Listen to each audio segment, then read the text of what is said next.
Halo semua, di video kali ini kita akan membahas anime One Piece episode terbaru.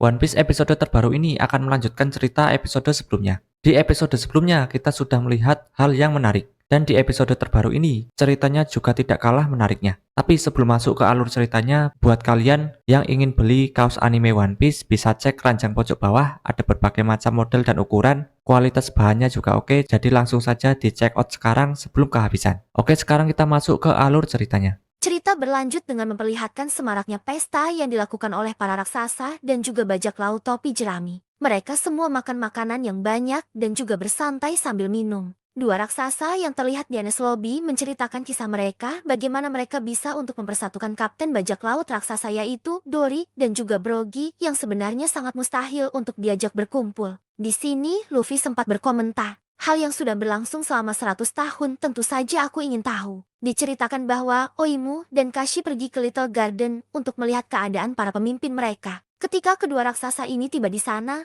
para pemimpin mereka sedang bertarung dengan tangan kosong. Salah satu dari para raksasa ini berkata bahwa, apakah kalian mengira satu di antara dua pria kekar ini akan mati hanya karena adu tinju? Ini mengisyaratkan bahwa tidak akan ada yang mati karena adanya baku hantam saja, melainkan harus ada senjata yang mereka punyai untuk melakukan pertarungan mati-matian ini. Karena pertarungan hanya akan diputuskan oleh kematian, Kashi dan juga Emo menghentikan mereka dan menyarankan mereka untuk kembali ke Elbaf dengan mendapatkan senjata baru mereka. Nami kemudian bertanya, kau kembali untuk mengambil senjata katamu. Jetty, itu berarti kalian akan melanjutkan pertarungan nanti. Dory dan juga Brogy berkata tentu saja. Di sisi yang lainnya, para raksasa pun menerangkan bahwa minuman yang mereka minum saat ini dapat menyebabkan halusinasi. Lalu dilihatkan pesta besar yang dilakukan oleh para topi jerami dan juga raksasa. Dilihatkan juga bagaimana senyuman manis Kuma yang memangku anaknya Bonnie dengan menatap cakrawala. Cerita selanjutnya memperlihatkan sebuah pulau yang bernama Carter di dunia baru. Lebih dari sebulan yang lalu, sebuah insiden terjadi di pulau ini. Bajak laut yang bernama Bartolomeo di salah satu wilayah kekuasaan Kaisar si Rambut Merah membakar bendera bajak laut yang dikibarkannya di kota itu dan menodai kehormatan dari Kaisar. Shanks saat ini sedang berbicara dengan Bartolomeo. Shanks mengatakan bahwa jika dia memaafkannya, pulau-pulau dan bajak laut lain yang mereka pinjami benderanya akan kehilangan kepercayaan pada mereka dan akan membahayakan teman-temannya. Barto pun menjawab, kau sepenuhnya benar. Barto kemudian meminta maaf kepada Shanks.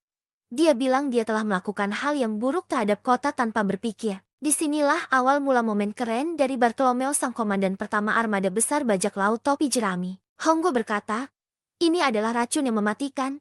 Perintahkan Luffy si topi jerami meminumnya dalam kurun waktu 1 bulan. Dengan rasa sakit yang benar-benar hebat. Dia akan berdarah-darah dan mati Jetty. Kau harus memikul tanggung jawab atas orang tuamu. Bartolomeo pun meminum racunnya. Para kru lainnya tentu saja panik. Bos, tolong berhenti. Kau akan mati. Kau akan berdarah-darah di seluruh dunia dan juga mati. Jawaban Bartolomeo benar-benar menyayat hati. Ini yang terbaik. Saling bertukar cangkir sake dan membawa bendera Luffy Senpai.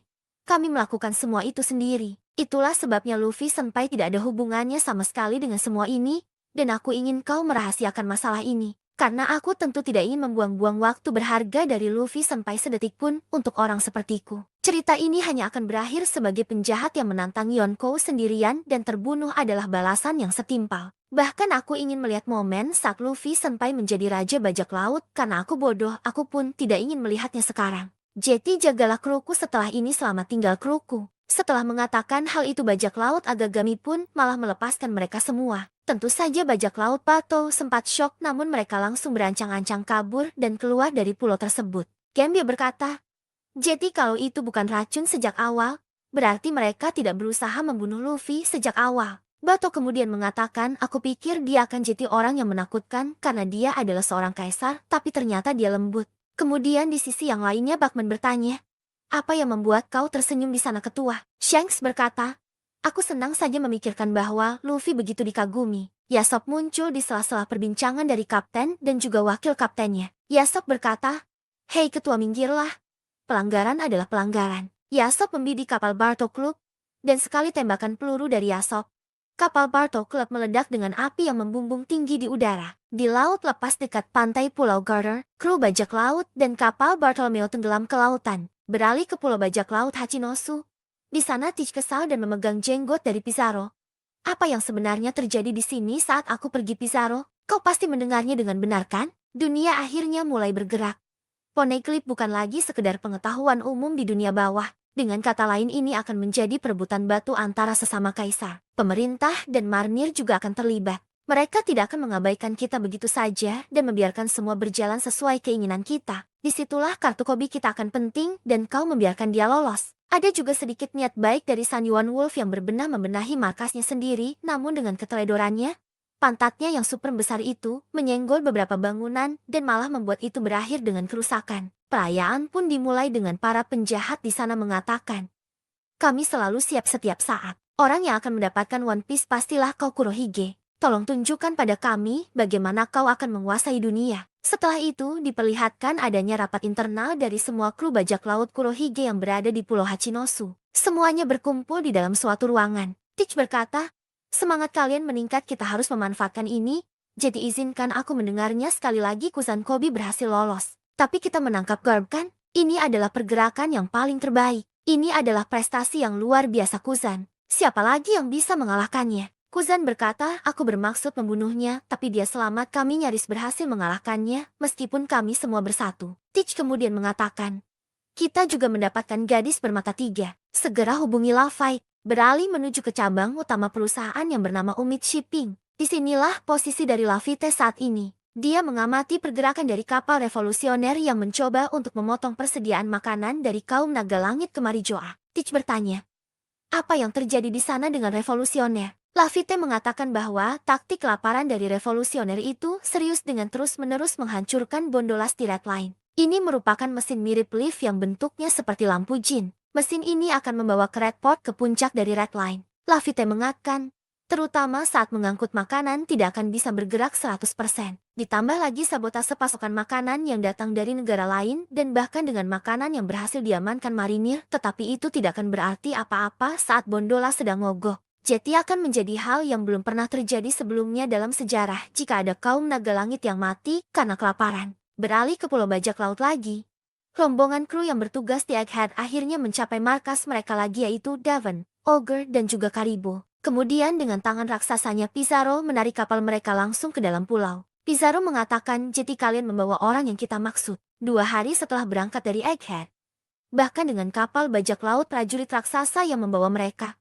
Ada alasan mengapa mereka belum tiba di Elbaf. Para raksasa di sana berkata, bagaimana ini bisa terjadi? Aku mabuk kalau tidur dan saat bangun, Sunny sudah hilang. Mereka tidak bisa ditemukan lagi. Para raksasa lain pun mengatakan kita pasti akan menemukannya. Kalau terus begini, kita tidak akan bisa kembali ke Elbaf. Robin mengatakan, aku jadi bertanya-tanya apakah ikan itu memakannya. Frankie juga mempertanyakan, aku tidak akan dapat menyangkal kemungkinan itu karena ikan di sini sangat besar. Tapi tolonglah, kemana kau pergi Luffy? Lalu Nami terbangun di sebuah ruangan misterius. Orang tidak dikenal berkata kepada Nami, hei bangunlah. Nami mengatakan, kurasa aku minum terlalu banyak. Cerita berlanjut di Elbaf. Sebuah desa raksasa yang rumahnya juga terbuat dari balok-balok seperti Lego. Para raksasa berbicara tentang api yang tiba-tiba muncul di hutan.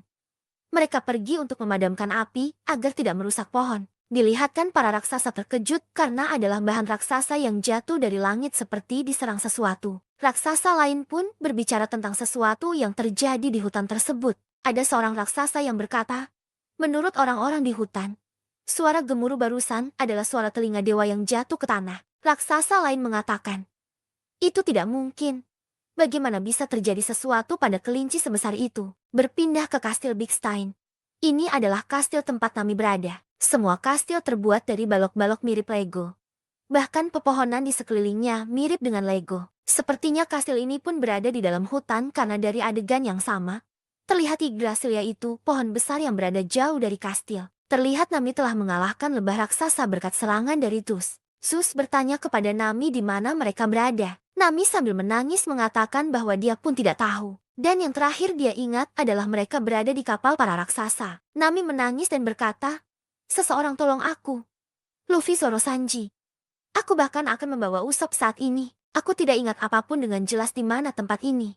Dan apa aku sedang bermimpi. Nami kemudian melihat sesuatu di ujung lorong dan kemudian dia mendengar suara Usopp memanggilnya. Dia berlari ke sana, tetapi tersandung balok Lego dan seekor landak raksasa. Landak ini pun mulai mengejarnya. Lantainya sangat bergelombang. Ketika Nami bangun, dia pun melihat landak raksasa di depannya. Wajah kaget Nami pun terlihat sangat lucu. Nami kemudian berlari menjauh dari landak tersebut. Ketika dia mencoba melarikan diri, Nami melihat Usopp diserang oleh seekor kucing raksasa yang memakai mahkota. Di sini Usopp juga memakai pakaian Viking dan jenggot palsu. Nami dan juga Usopp akhirnya melarikan diri bersama dari landak dan kucing raksasa di sebuah halaman di tengah kastil. Di tengah-tengah perjalanan mereka, Nami dan Usopp memutuskan bahwa mereka harus menghadapi makhluk raksasa itu. Jadi Nami dengan Zeusnya menyerang landak dengan serangan petir dan mengalahkannya. Namun sayangnya landak raksasa jatuh ke atas kepala kucing raksasa dan kucing pun juga tersengat listrik. Kucing raksasa tentu tidak tumbang dan menatap dengan marah ke arah Nami dan juga Usopp. Nami mengatakan, "Aku punya firasat buruk tentang ini." Usopp menjawabnya di sini juga begitu. Saat mereka melarikan diri, Nami bertanya ke Usopp apakah dia memiliki informasi lebih lanjut tentang apa yang terjadi dengan mereka. Nami bertanya, "Usopp, seberapa banyak kau mengetahui tentang situasi kita saat ini?" Usopp menjawabnya, "Saat aku membuka mata, aku sudah berada di tempat ini. Kalian mungkin juga mengalami hal yang sama kan? Kita berada di kapal raksasa dan mabuk karenanya." Nami berkata, "Benar, minuman itu yang mengatakan bisa membuatmu berhalusinasi." Lalu Nami dan Usopp pun berhenti karena mereka sampai di sebuah balkon. Usopp menghadapi kucing raksasa karena dia pikir itu hanya halusinasi. Namun ternyata kucing raksasa itu nyata dan Usopp diterbangkan olehnya. Nami dan kucing raksasa juga jatuh bersama dari balkon ke halaman belakang kastil tempat Usopp mengejar kucing raksasa. Namun tiba-tiba kucing raksasa berubah menjadi singa besar dan menyerang mereka sekali lagi. Nami pun menangis sambil menggunakan tubuh Usopp sebagai perisai. Tapi di saat-saat terakhir, 3 orang pun datang. Luffy, Zoro, dan juga Sanji muncul melakukan serangan combo untuk mengalahkan singa yang berubah menjadi kucing tersebut. Luffy, Zoro, Sanji memakai pakaian Viking. Mereka pun kebingungan.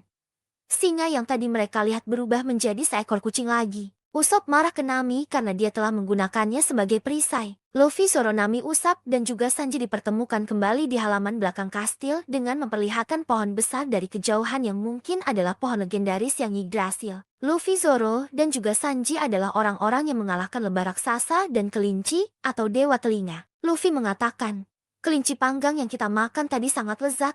Tentu ada yang lebih besar lagi di sekitar sini. Meskipun aku akan menghajar mereka semua jika rasanya enak." Zoro mengatakan, "Kita harus mencari laut dan kapal kita dulu. Kita tidak tahu apa yang terjadi pada kru kita sekarang." Sanji mengatakan, "Karena kita sedang membahas tentang makanan lebah dan sarang yang baru saja kau terbangkan. Mereka adalah sumber nutrisi yang bagus." Nami pun menangis karena terkejut. "Bagaimana kalian sudah terbiasa dengan semua ini, dan sampai di mana kita sebenarnya?" Diperlihatkan Sanji yang menggendong Nami. Dan diperlihatkannya pohon besar Yggdrasil di depan dari istana tersebut. Sanji mengatakan, "Kalau ini mimpi, tidak mungkin ada manusia yang muncul." Zoro kemudian mengatakan, dia terbangun di seberang kota dan saat dia pergi ke sumber keributan tersebut, ternyata itu adalah Luffy yang sedang mengalahkan raksasa kelinci. Luffy kemudian memuji Usopp karena sudah bisa mengalahkan kucing singa tersebut. Usopp pun mengatakan, "Saat aku bangun, aku dimangsa oleh kucing monster itu. Aku panik namun berdasarkan penilaianku sendiri. Apa yang kita kenakan ini adalah pakaian para prajurit Elbaf. Tapi tidak mungkin ini adalah negeri para raksasa Elbaf. Itu karena ukuran pakaian kita." Nami mengatakan, "Tapi bagaimana kalau kita benar-benar di Elbaf, dan entah bagaimana kita menjadi raksasa?" Zoro ternyata mengetahui ada orang di kota ini. "Ayo kita tanya mereka. Lihatlah luasnya tempat ini. Kurasa kita tidak akan bisa mencapai laut." Sanji mempunyai perkiraan bahwa semua kru kita tidak ada di sini, karena dia tidak bisa mendeteksi Robin Chan melalui radarnya. Usopp mengatakan, "Baiklah, ayo pergi ke kota dan bertanya-tanya." Luffy mengatakan, "Aku mencium aroma petualangan." Nami mempertanyakan mereka, "Kenapa kalian semua bersenang-senang? Apa kalian tidak mengerti betapa misteriusnya tempat ini? Meskipun tempat ini sangat luas, tidak ada angin sama sekali." Zoro pun kemudian merasakan kehadiran dari seseorang yang datang ke arah mereka. Pria berjanggut itu mengatakan, "Siapa kalian? Apakah kalian pendatang baru?" Luffy mengatakan, "Keren sekali. Itu belalang." Sementara itu, Nami dan juga Sanji tidak tahan dengan serangga. Luffy bertanya kepada orang ini, "Siapa kau, orang tua? Tempat apa ini? Apa kau tahu di mana teman-teman kita?" Mikers menjawab, "Banyak sekali pertanyaanmu. Maaf, aku sedang buru-buru, aku tidak punya waktu untuk berbicara dengan kalian." Pria pengendara motor ini pun mengatakan bahwa tempat ini dimiliki oleh Dewa Matahari. Dia adalah pelayan istat penguasa kastil dari Big Stain. Bakers mengatakan, bisa dibilang ini adalah tanah dari para dewa. Pengendara motor ini pun mengatakan bahwa dia harus segera pergi karena dia harus memberi makan landak. Yang dia maksud di sini adalah Dewa Jarum. Dia terlambat datang ke tempat kejadian karena kelinci raksasa terbakar hingga mati. Pengendara motor ini langsung memberitahukan mereka bahwa jika mereka lapar, mereka bisa pergi ke kota dan membeli makanan. Dia juga memperingatkan mereka untuk tidak pergi ke sisi seberang kastil apapun yang terjadi. Luffy kemudian bertanya kenapa. Bakers itu mengatakan bahwa itu adalah kuil Dewa Matahari yang ada di sana dan dilindungi oleh tentara yang benar-benar ganas. Tidak ada seorang pun yang pernah kembali hidup-hidup setelah mendekati kuil tersebut. Respon Luffy seperti biasa. Larangan adalah petualangan. Aturan dibuat untuk dilanggar. Luffy langsung meluncur ke lokasi yang dikatakan oleh Bakers. Nami Usopp Sanji berkata, "Tunggu." Mereka kemudian berterima kasih kepada sang Bakers dan meminta maaf untuk semuanya. Zoro ikut-ikutan bersemangat menghadapi yang katanya prajurit ganas. Luffy yang sambil berlari kemudian berkata, "Aku mencium aroma petualangan." Prajurit yang ganas. Dewa. Para kru terus mengejar Luffy di jalan yang panjang ini. Dan pada saat Luffy berlari di sanalah, dia menabrak cermin yang ternyata itu adalah layaknya tembok yang menutupi sebagian dari tempat tersebut karena apa yang mereka lihat adalah pemandangan yang memang dipantulkan oleh cermin ini. Para warga yang berada di sana sempat terkejut dan mengatakan langit pecah. Mereka terkejut apa yang mereka lihat dan khawatir jika negara mereka akan hancur pada hari ini. Ternyata di balik dinding cermin tersebut mereka pun syok karena melihat adanya ruangan dengan beberapa benda seperti mesin jahit, meja buku, kursi, dan juga yang lainnya. Namun dalam hal ini benda-benda tersebut berukuran sangat besar. Nami berasumsi bahwa kelihatannya ini seperti ruangan yang berukuran raksasa. Sanji memikirkan kalau di sana ada raksasa ini seperti kita hewan peliharaan yang dikurung di dalam kandang yang sangat besar. Di sana mereka dikejutkan karena Chopper berada di tempat tersebut. Karena terikat rantai besi, entah siapa yang melakukannya. Chopper senang sekali melihat krunya. Dia berkata bahwa dia pikir dia akan mati karena borgol besi yang melingkari lehernya terlalu kuat. Zoro pun membebaskannya. Usopp mempertanyakan adanya pakaian seukuran manusia di ruangan itu untuk raksasa. Sepertinya kita diperlakukan seperti boneka mainan. Sepertinya Dewa Matahari ini adalah orang yang sangat lembut dan juga terampil. Mereka juga bilang tanah itu terbuat dari benda-benda ini saat kita memanggang kelinci, baunya pun terlalu kuat. Sanji kemudian menjelaskan bahwa itu adalah resin plastik yang juga terbakar di sampingnya. Menariknya adalah cermin ini ternyata tembus pandang. Kalau dilihat dari sisi lain ini cuma kaca biasa. Cermin ajaib seperti ini ternyata memang benar-benar ada. Zoro menyimpulkan bahwa seorang raksasa dengan kebiasaan buruk membuat tanah balok ini dan menempatkan orang dan hewan di dalamnya untuk mengamatinya. Chopper kemudian menyarankan mereka untuk segera keluar dan melihat keluar. Di mana yang lainnya kita harus kabur dari sini sebelum raksasa itu kembali. Usopp mengatakan mungkin kita harus kembali ke kota dan mengumpulkan informasi untuk berjaga-jaga siapapun orang aneh ini. Kita tidak boleh membuat konflik dengan para raksasa. Jadi Luffy, tolong jangan lakukan apapun lagi. Pada saat dia berkata, itu tiba-tiba saja muncul sosok ular raksasa di depan mereka. Sosok misterius bertopeng rusa mendekati mereka, yang mengklaim dirinya adalah sosok Dewa Matahari. Dia membuka pintu tersebut dan memperlihatkan dirinya di depan dari kru bajak laut topi jerami, di mana di sini Luffy sudah berubah ke wujud G5-nya melawan monster bawahan dari Dewa Matahari ini. Luffy kemudian menghantam kerasang ular raksasa dan Zoro juga sukses menghentikannya. Mereka semua berhasil untuk membereskan pengawal dari Dewa Matahari dengan sangat mudah. Setelah berhasil melakukan aksinya, mereka semua kabur menjauhi Dewa Matahari tersebut. Mereka melihat kucing yang tadi mereka hajar habis-habisan, yaitu Iskar. Mereka berhasil menjinakkannya dan kucing itu pun menjadi tunggangan para kru. Chopper kemudian menerjemahkan apa yang dikatakan oleh kucing raksasa tersebut. Dia sangat kesal. Dia bilang, aku akan mengingat ini. Nami kemudian ternyata punya peta yang berisi gambaran penuh dari semua yang ada di negeri balok tersebut. Luffy memberi komando. Dengarkan baik-baik. Kalau kita lurus akan ada cermin lain. Kalau kita pecahkan itu dan dinding luarnya, kita akan segera keluar. Warga di sana berteriak. Dewa Matahari marah. Kata-kata dari Dewa Matahari berbunyi. Berani sekali kau menghancurkan tanahku.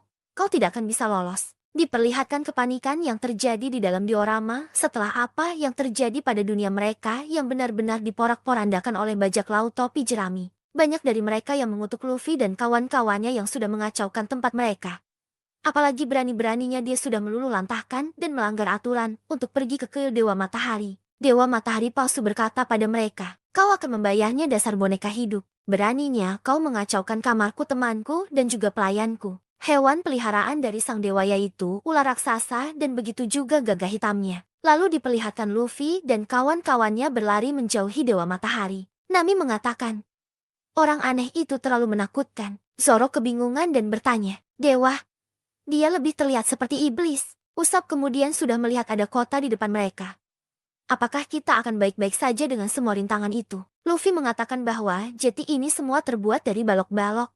Para warga di sana tampak geleng-geleng kepala melihat bagaimana salah satu dewa mereka yaitu kucing iskat sama ditunggangi oleh kru Mugiwara. Luffy mengatakan bahwa Dewa Matahari dikatakan berusaha keras untuk membangun semua ini. Jeti, ayo kita kabur tanpa merusak apapun. Tapi ternyata kucing payah ini malah merusak semua yang dilaluinya. Dewa Matahari palsu di sana bertanya kepada Iskat, mengapa kau membantu mereka? Usop mengatakan, dengan kucing ini sebagai tunggangan kita akan segera keluar dari tempat ini. Zoro berasumsi bahwa tempat ini terlihat luas pada pandangan pertama. Namun dari sudut pandang raksasa tempat ini hanya sebuah ruangan. Sanji kemudian mengatakan bahwa tempat ini adalah cermin dari segala arah.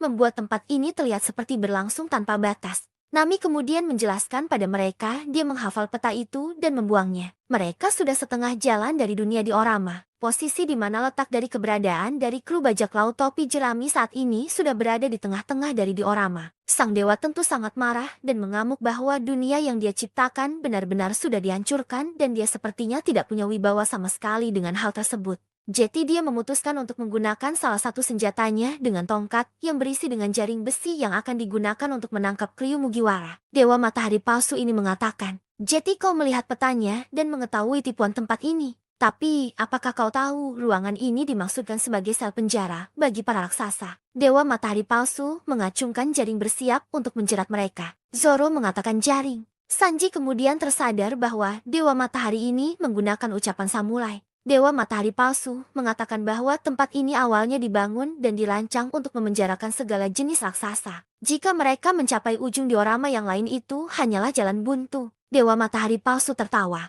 Serangan dari Dewa Matahari berhasil untuk menangkap kru Luffy dengan jaringnya tersebut. Warga diorama dibuat bingung melihat iskat yang tersangkut jaring dan ditunggangi oleh orang. Kru Mugiwara tertangkap jaring. Tapi Zoro dan juga Sanji berhasil untuk memecahkan jaring besi tersebut. Zoro menggunakan teknik aliran satu pedangnya, sedangkan Sanji sendiri menggunakan Ifrit Diable Jambe. Dewa Matahari palsu terkejut melihat mereka berhasil menembus kawat logam jaring tersebut. Dewa palsu ini berkata, tetap sia-sia saja. Ada dewa telinga yang ganas di depan jalanmu. Di sini para warga memberitahu ke Dewa Matahari bahwasannya sebenarnya mengenai dewa telinga. Karena alasan yang tidak diketahui. Dia terbakar habis sampai mati. Dan juga ada kasus aneh di mana langit retak. Hari ini benar-benar menjadi hari yang terkutuk. Dewa Matahari palsu tentu terkejut karena seseorang mampu menjatuhkan kelinci karnivora. Itu, nama aslinya adalah kelinci pelahap. Respon Dewa Matahari palsu malah tertawa. Sayangku, dunia yang paling berharga. Tapi beginilah seharusnya dunia itu. Sinopsis cerita sedang berkembang di taman mini tempat tertutup ini. Di dunia yang kuciptakan sendiri ada kejahatan dan juga akan ada pahlawan. Sejarah sedang dibuat dan inilah pesona unik dari miniatur dunia yang kubuat. Orang-orang kemudian berbicara satu sama yang lainnya dengan mengatakan bahwa ini adalah kesempatan mereka untuk kabur dan melarikan diri.